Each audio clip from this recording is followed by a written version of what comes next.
Ito ang reading mo, Libra. Welcome back to our channel. Naway nasa mabuti kayong kalagayan while watching the channel. This is a general reading. Kayo nang bahalang magpalit-palit ang situation nyo sa reading ko.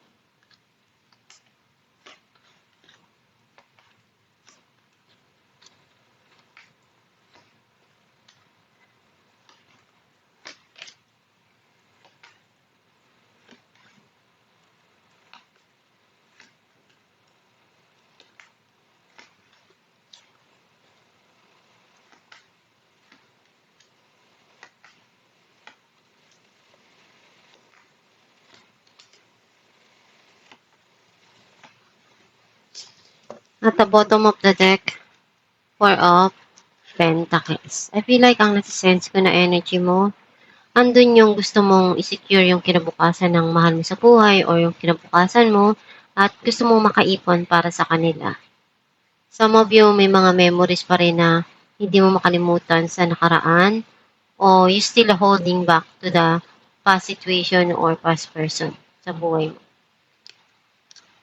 Ang mensahe ng card mo, saya ka sa kung ano yung meron ka ngayon o sa mga ginagawa mo.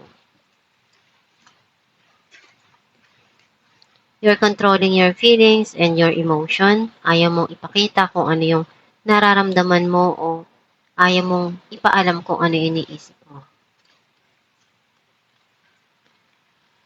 Kung ano yung sa tingin mo kaya mong punuan or punan, gagawin mo para maibigay kung ano yung kailangan doon sa sitwasyon.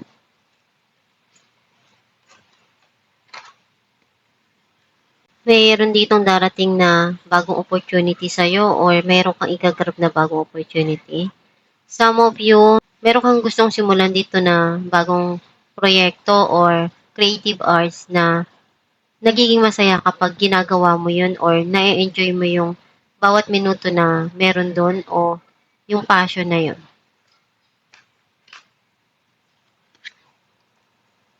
May darating ditong bagong pag-ibig o kung ano yung kaya mong ibigay na pagmamahal doon sa mga taong mahal mo, gagawin mo.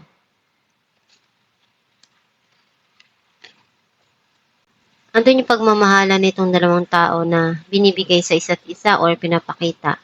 Sa movie yung kung ano yung pagmamahal na kaya mo, naibigay dun sa taong mahal mo, gagawin mo para sa kanya. Andun yung stress o may nararamdaman kang kalungkutan dito. And may mga times na magulo yung isipan mo at hindi mo alam kung paano mo iaalis yung sarili mo dun sa kalungkutan na yun. Andun yung pagtatrabaho mo at pagsusumikap mo na kumita ng pera o mapaganda yung karir mo.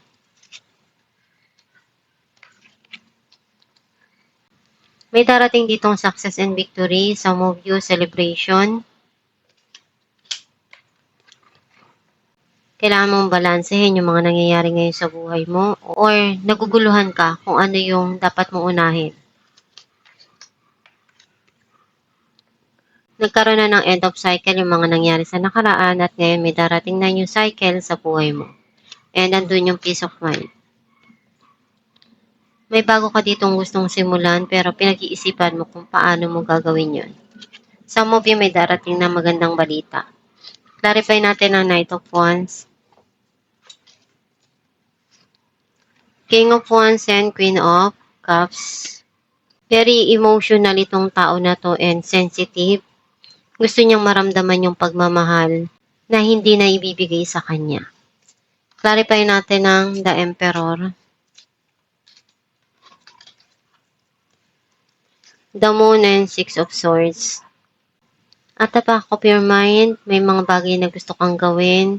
Gusto mong lumipat ng lugar or ng tirahan. Some of you, alam mo sa sarili mo na nag-heal ka na. Clarify natin ang The Star,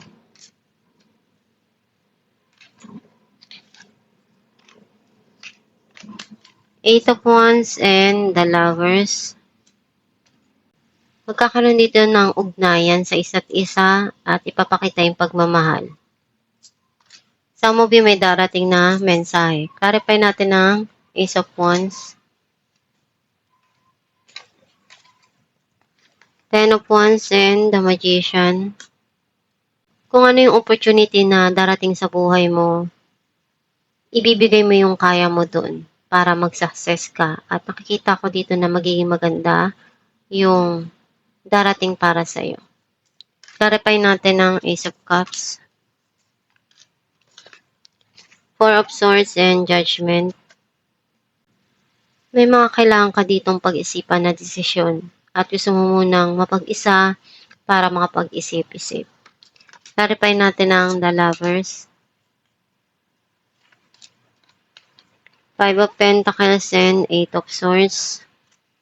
Feel trapped dun sa isang sitwasyon sa buhay mo o nagkakaroon dito ng may mga time na nabibiting ka sa panggastos at mga bagay na gusto kang gawin pero hindi mo magawa.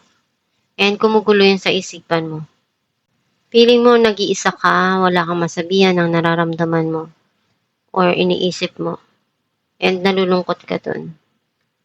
Clarify natin ang Nine of Swords, Queen of Wands, and the Hierophant.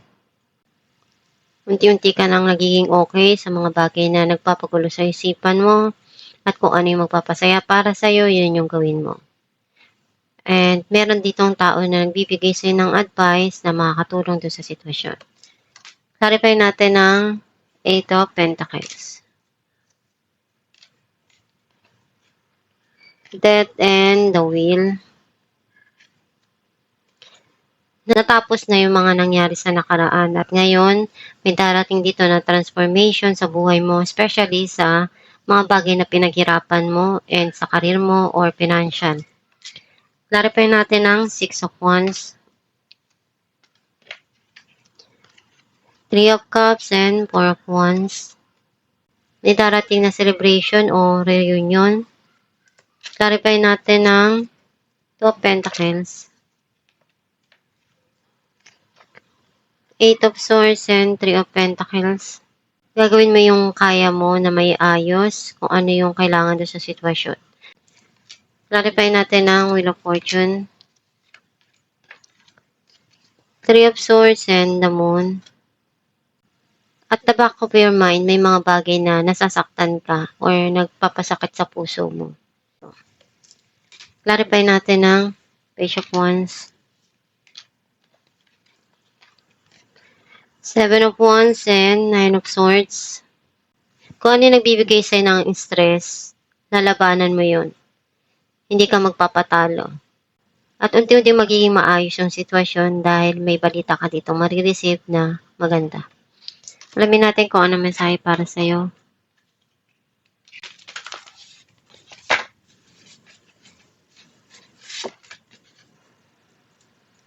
Miscarriage. You forgive yourself, you uplift yourself, you rest when it's needed. You believe with time comes endurance, and with endurance comes resolution. You listen when Spirit speaks. You learn from your mistakes, and don't project discouragement onto others. Although you are suffering, you see the light at the end of the tunnel. Here, you demonstrate resilience. Your flowers are due. Ang mensahe para sa iyo na kailangan mong maging matatag at harapin yung mga dumarating sa buhay mo. Kung kailangan mong magpahinga at hindi ka pa handa na gawin yung mga dumarating sa buhay mo, hindi mo pa kayang harapin, pwede mo naman yan na ipagpabukas muna at pag-isipan kung ano yung dapat na gagawin mo doon o ibibigay na desisyon. And maniwala ka na kaya mo na harapin at mapagtagumpayan yung mga pinagdadaanan mo sa buhay. Maging matatag ka lamang at harapin kung ano yung kailangan mo doon na gawin. Basta makinig ka sa sinasabi ng iyong gabay at magdasal ka na palagi para matulungan ka ng Diyos Ama sa mga pinagdadaanan mo. Maging matapang ka na harapin yung mga pinagdadaanan mo sa buhay at malalagpasan mo yung mga pagsubok na dumarating sa iyo. And kung ano yung mga nangyayari ngayon na paghihirap o nararanasan mo, malalagpasan mo din yan. Gawin mo lang kung ano yung tama at harapin yung mga pinagdadaanan mo ng may lakasan loob at tapang. At itong yung reading libro, kung nakaresonate ka, kindly comment down below. Thank you for watching. Guys, meron po tayong binibenta na Aram Herbal Oil na makakatulong sa sumasakit na ugat o kumakati na varicose vein sa kamay man o sa paa. ipahid sa gabi bago matulog at i-massage. And nakakatulong din siya na mag-fade ang iyong varicose vein, ipahid 2 times a day at i-massage araw-araw. Gawin mo ito araw-araw para mag-fade yung varicose mo.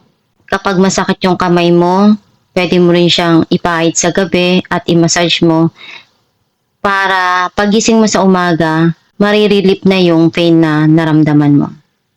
Pwede kayong umorder sa Shopee or sa Facebook. Meron po tayo dong page na Star Shines. I-message nyo lang yon or mag-check out kayo sa Shopee.